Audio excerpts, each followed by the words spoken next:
are you? Great. The wonderful poster you got behind you. Yes. So nice to meet you. My name's Jeree. Hi, Jeree. Nice to meet you as well. Yes.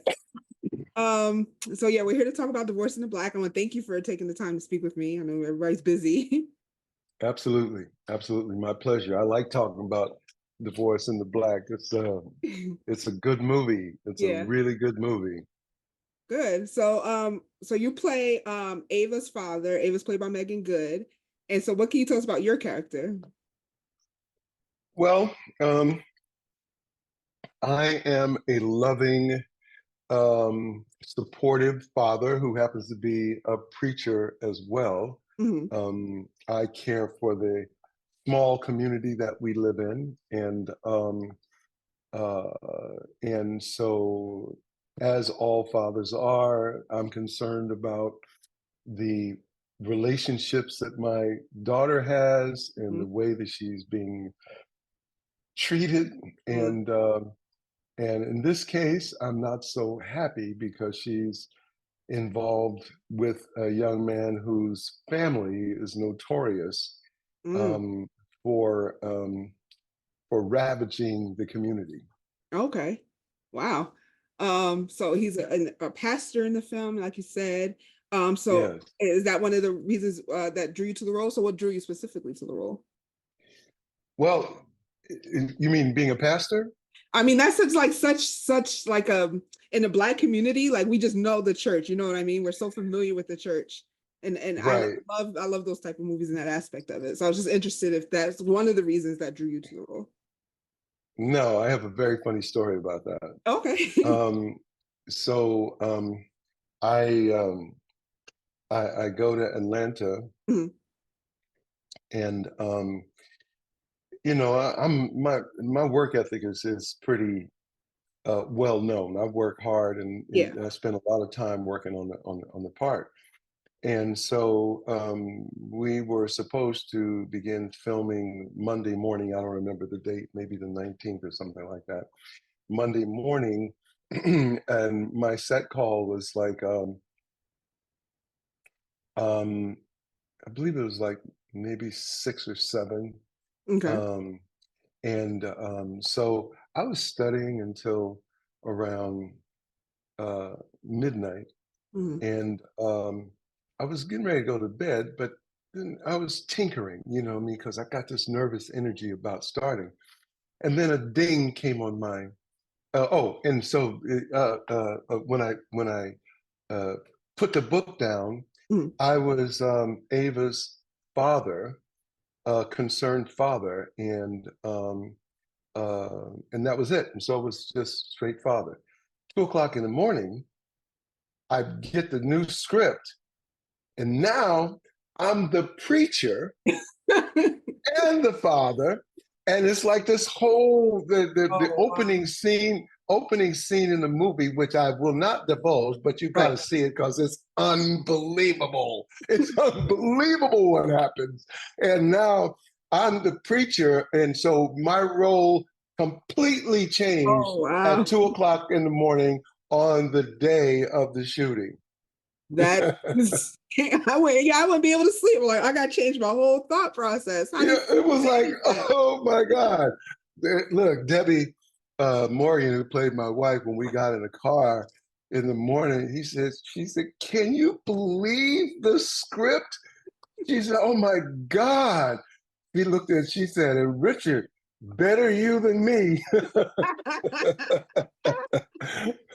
Oh But my hey, goodness. look, I've been in this business a long time, and I'm used to pivoting on a Mhm. dime, and I don't, and I know enough about my skill set Mhm. that I can make it happen. I'll tell you another funny story. Um, a young lady asked me to. She was a former student, as a matter of fact, and then she went to BET, and then she became an executive at BET. But she was a director, budding director, and she had uh, developed um, a film about Julius Caesar, Shakespeare's Julius Yeah. Caesar, right? And so wonderful. And so she called me and she says, "Hey, I want you to do my version of Julius Caesar." And I said, "Oh, I'm down. Yeah." Yeah. And so we talked briefly and she said, "Okay, I'm gonna get back to you." And then she sent me the script. And then on the day of the reading, which was supposed to take place at CAA, and Lawrence Fishburne and a bunch of other uh, actors and actresses, all of whom I know were all thoroughbreds. They were going to be part of the reading, right? Right. So it was like, and that day I never lose my keys, forget my keys, whatever. I come out the house, my keys are in the house, and I didn't catch the door in time. And I said, "Oh my God." So I called her up and I said, she was working at Paramount. I called her up and I said, "Hey, can you come and pick me up? Because my keys are locked in my house. I can't get my car. Right. And I know, it's time is coming up." And she said, "Yeah, I'll come over and get you." She came and got me. I was, thank God, I got in the car and we started driving towards CAA. And I said, "I'm really excited about doing this. I'm so stoked about reading Julius Caesar." And she said, "Julius Caesar?" She said, "No, I want you to read Mark Antony." I said, "Mark Anthony?" He said, "Yeah." I said, "Oh my God." After Julius Caesar dies in the first third of the script. Yeah. So I read to Julius Caesar and then I didn't read the rest. Oh no. Now I gotta go and read Shakespeare whole turkey. Mm. My first thought was like, "Oh my God." Mm. And then my next thought was, "You got this. Mm. You got this. You've been doing this a long time. Just go and just deliver with passion and confidence and know what you're doing. Just this is about you. Mark Anthony is you today." Yeah. I got there. I killed it. That's right. I was gonna say better you than me because I'd have been like, Yeah. So, I can create things on the fly. It's all right. yeah, that's good. Yeah. I mean, yeah, you've been in the business for so long. What's been your favorite role? I've been asked that a lot, Mhm. and I don't really have a favorite role. I Mhm. have roles that, because I don't do anything unless I really love the character Mhm. and love the opportunity. And I don't care about, it's not the fact that the character's a nice character. Look, I can play a dark, evil person Mhm. with full commitment. I just find,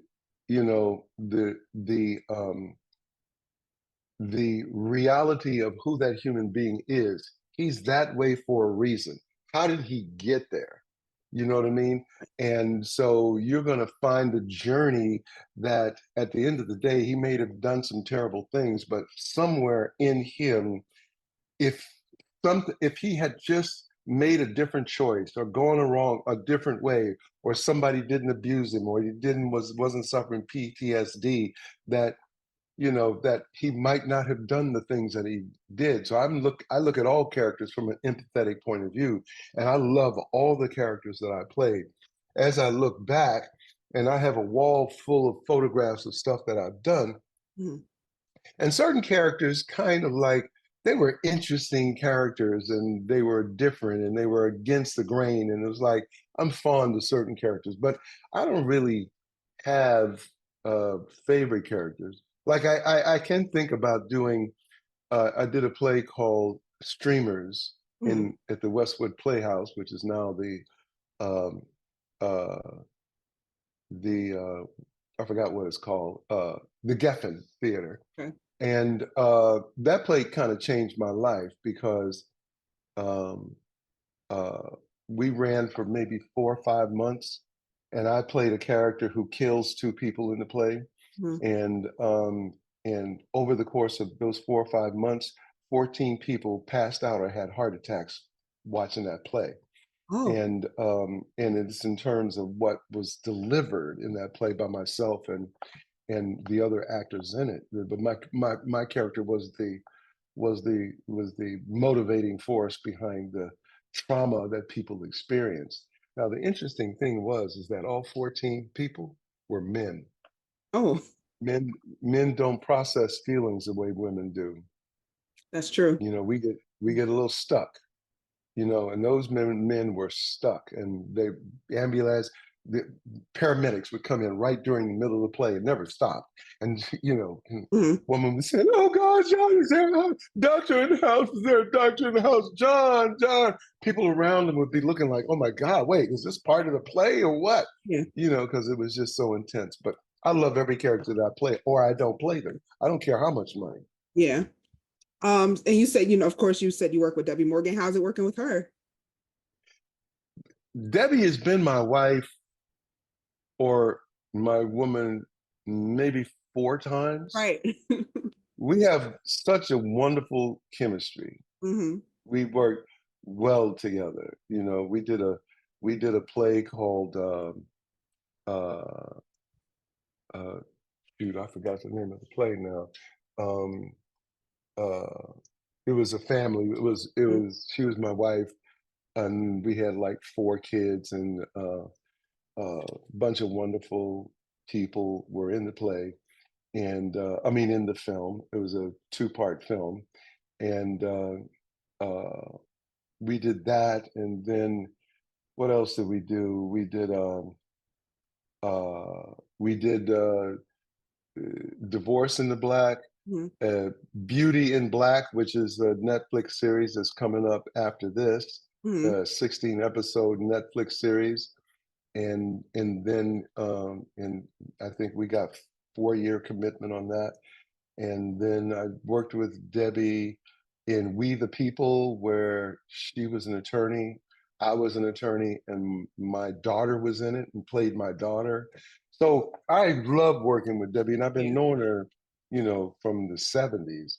Right. Um, Vanessa Bell Calloway has also been my wife on about 4 different occasions. And every time I'm with her, I either die like saints and sinners, Yeah. or there was something else I did where I died. I'm now on the Black Hamptons with her, Mhm. and one of us is gonna die. I'm not sure who it is. and then I was her wife on First and 10, and she cheated on me. So it's like I, I have these people who Lynn Moody is another one that's been my wife on a number of Mhm. occasions. So you know, I keep recycling wives, Exactly why. and that's really ironic based upon my situation. But you know, Lord. Well, like you said, you've done it for so long, and you've been in a game. Have you noticed roles for people of color, specifically Black people? Have they been changing in the right direction? Because there's always seemed to be a fight for diversity. So we have Divorce in the Black, a Black cast, Black director Tyler Perry, and everything like that. Black crew in Atlanta. So have you been seeing the scripts and everything you've been getting been different? well, now let's get some perspective to this. Mhm. So I've been an actor since 1969. So in coming into Hollywood in the Oh 70s, yeah. late 60s, early 70s, in the blaxploitation period, in the amount of work that was available then, and the roles that were available then, versus now, Mhm. if you look at Netflix and Amazon and um, Hulu and so, you see a plethora of Black talent. You see a plethora of productions. Opportunities are way, way beyond what it was then.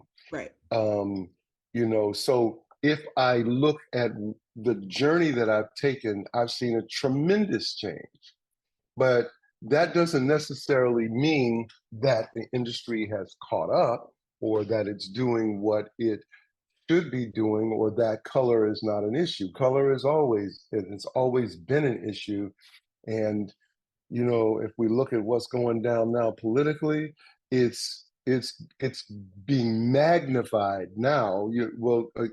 A year from now, uh, our conversation, or 2 years or 3 years, our conversation will be tenfold talking about the disparity between who's working and who's not, and what kind of shows are being done, and Right. all of that. But as we sit and speak today, the opportunities are abounding compared to, you know, what Ava DuVernay has done in terms of all the all the female directors on Queen Sugar, which my daughter was on that show, Yes. you know, and she was brilliant, by the way, Yes, she was. brilliant. Yes. You know, she's, you know, people think I'm joking when I say, you know, she's my favorite actor. Not because she's my daughter. I don't need that. It's just because she's the queen of subtext. Hmm. When she's not saying nothing, you know, there's a whole life going on inside. You know what she's feeling and the effect that the other person is having on her without any words, you know. And so she's the quintessential actor. She's almost, um, you know, she's almost a lot of the Asian actors. And look at films like Kurosawa and Japanese films, Hmm. you know, the, a lot was said just by a look. Film is about what you don't say, Yeah. and play and stage is about what you say. And so she's the queen of what you don't say. So, but going back to your original question, opportunities now um, are no comparison to the opportunities then. Right. It doesn't mean that we should take our foot off the gas because the industry, when you look at numbers and comparative numbers, um, then we understand that we still have to stay on this mountain and continue climbing. Yes. I agree. Well, I do have a couple of fan questions I did want to ask you. Um, Someone wanted to know what piece of advice will you give someone that wants to start in this business, filmmaking or acting, or just get their foot in the door?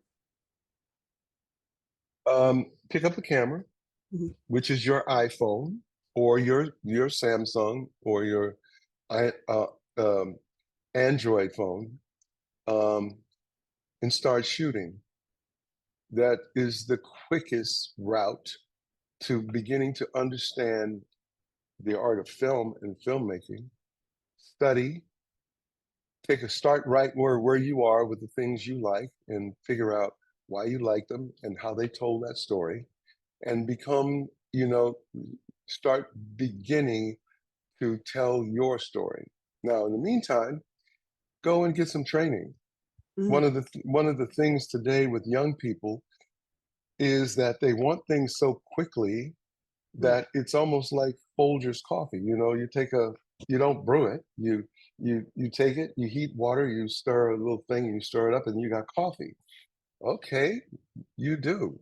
You can also go to IKEA. I mean, what's it called?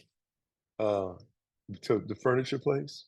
Oh, I hear. Uh, IKEA. You can go to IKEA and buy, you know, ready-made furniture, or you can go and find the quality stuff that you like that represents your taste. Mhm. And that is work. That takes work. And, you know, because there's nothing I appreciate more, especially if I'm going to see somebody over and over again, Mhm. that they're not playing the same thing from one to the other. They studied, they've grown, they've expanded, and they have become an actor. But you don't have to wait for a class. Most kids today are editors. Most kids today can edit. Sure. Mhm. So become a storyteller. Pick up a phone and start telling. I put a phone in all my students' hands. Every student in my school is a filmmaker. Mhm. Even the kids. The kids. Every Tuesday, I do a live with one of my students, mentees, and they're excellent filmmakers. Mhm. We have a film festival for them every year, and they're filmmakers. And by creating and shooting film, they learn so much about themselves, and it's been one of the major parts of their growth is they're able to see themselves. And so the camera doesn't lie. The camera does not lie.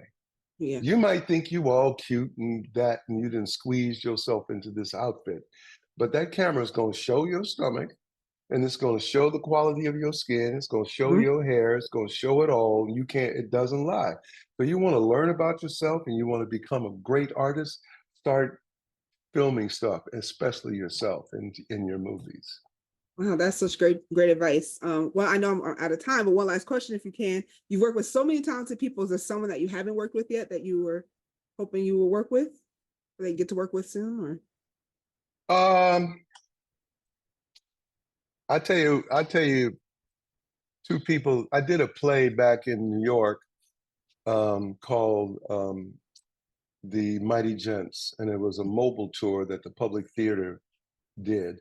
And it was me and Denzel Washington and Sam Jackson and Bill Cobbs, who just oh, passed yeah. 2 days ago. Wonderful, wonderful actor, CCH Pounder. And I would love to do a film with Denzel and Mhm. Sam again. You know, we've all matured and grown, and they've gone on to have major careers, and I'm going on to have a major career in a different way. You know, not cinematically like they did, but you know, so many ways that my hand has been in it, and I've been working right now. I got 5 things Yeah. that's getting on the streets or getting ready to hit the streets. Two things that's on the streets. Um, the Miss Pat show and the Black Mhm. Hamptons, and you know, and now these other things, Divorce in the Black, Beauty in Black getting ready to come out, and Nicole Bell's story, Aftershock, the Nicole Bell story, where I play Reverend Al Sharpton, Oh, and you're not gonna believe it. You're not gonna believe it. The likeliness is like, wow, yeah, I can you know, see with it. Yeah. wigs and stuff like that. It was great, but I would love to work with them again. Yeah, I can see you guys, the three of you guys, maybe playing like brothers that are like old Yeah, spies that yeah. have to come back in the game or something. Right, exactly. Right. Old school spies, you know, Yeah, doing we can't run as fast, you know, we can't scale them walls, but right. we can blow it up and go through Right. it. Well, thank you so much Yeah. for taking the time. It's been such a pleasure to speaking with you today. Thank you. Thank you. Pleasure speaking with you and All right. talk Have to a good you. day. Oh, if you want to find me, Mr. Richard Lawson at Mr. Richard Lawson Yes. IG. Hit me Yes. up. I will. Follow me. Bye bye. Okay.